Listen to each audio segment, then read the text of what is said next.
So, you want to be good at VampireZ? Well, you have come to the right place, because today I will give you some tips and tricks on how to be good at the game, as both humans and vampires. So let's get started. I'll start with the humans. The biggest tip I could give you is use the shop. It exists to benefit you, so use it. To buy stuff in the shop, you will need gold.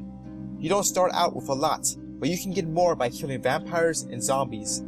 And you get some at the beginning of every round. You could also convert coins directly into gold. This is how people can get god armor at the beginning of the game. They are not hacking, they just have a lot of coins from killing vampires and zombies. The best thing to buy in the shop is armor. A vampire could easily kill you in 4 hits if you have no armor. I would recommend you buy at least iron armor. Leather armor offers almost no protection, so don't buy it. Iron armor isn't too expensive, so converting coins is the best way to get it. If you don't have any coins, just play the game normally for a while until you get some coins. It won't take too long. I would also recommend you buy a better sword. The wooden sword doesn't do a lot of damage. You will need at least an iron sword. One thing you should never do is buy a high tier sword and no armor. Armor must always come first. It doesn't matter if you buy the god sword. Vampires can still kill you in 4 hits. You will end up wasting all that money. Buy your armor first and then equip it immediately. Then buy everything else.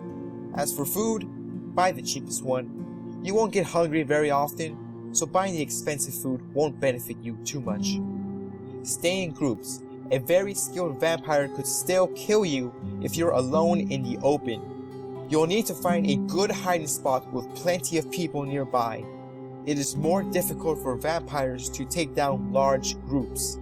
I recommend hiding in houses with no too tall windows. Vampires can break the glass and enter those windows.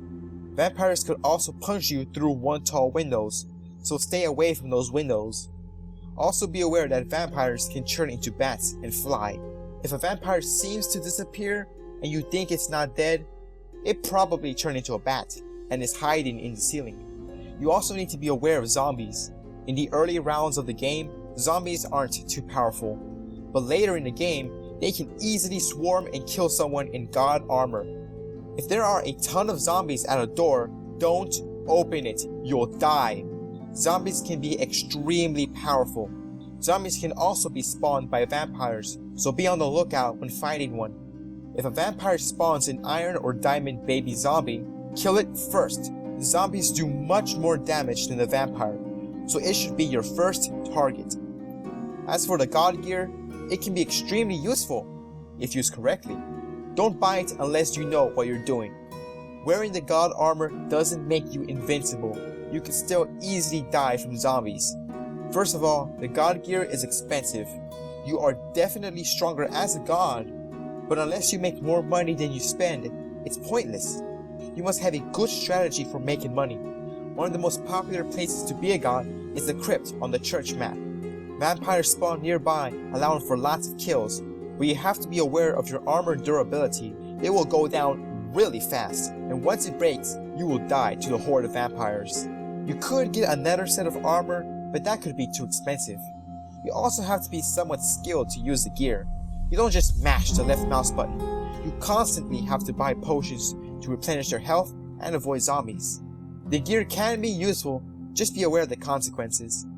Next, I will give you tips on being a vampire.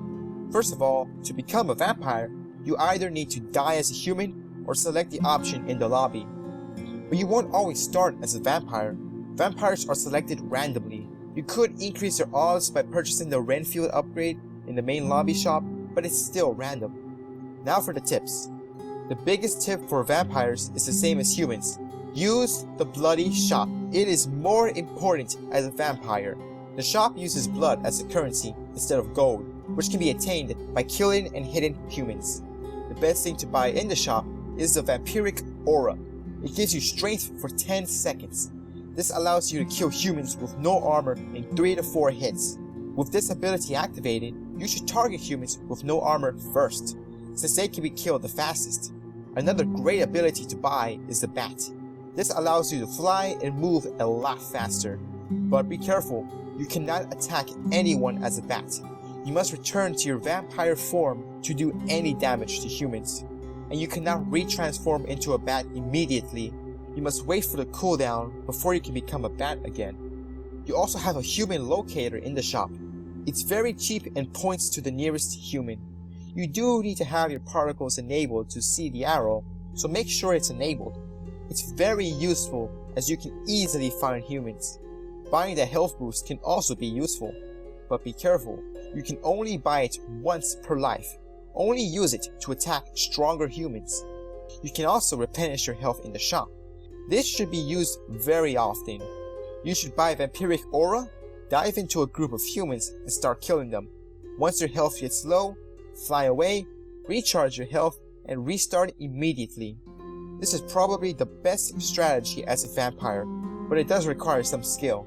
Quick movements and mouse inputs make this strategy really powerful against humans with no armor. This is why I say you should buy armor as a human. If you find a group of humans that have good armor, target the humans with the weakest armor first. They will be the easiest to kill, and when their armor drops as they die, the other humans won't put it on, since it's not as good as what they already have. If you kill the human with the best armor, the other humans would equip it, making them stronger. Another useful thing to know is that both humans and vampires have perks that you can purchase in the main lobby. I recommend getting the perks that give you more gold and blood first. So, I hope you found this video useful. If you have any more tips and tricks, please feel free to leave them in the comments below. And if you want to see more tips and tricks videos in the future for other games, click that subscribe button. Thank you all for watching, and I hope you have a good killing spree.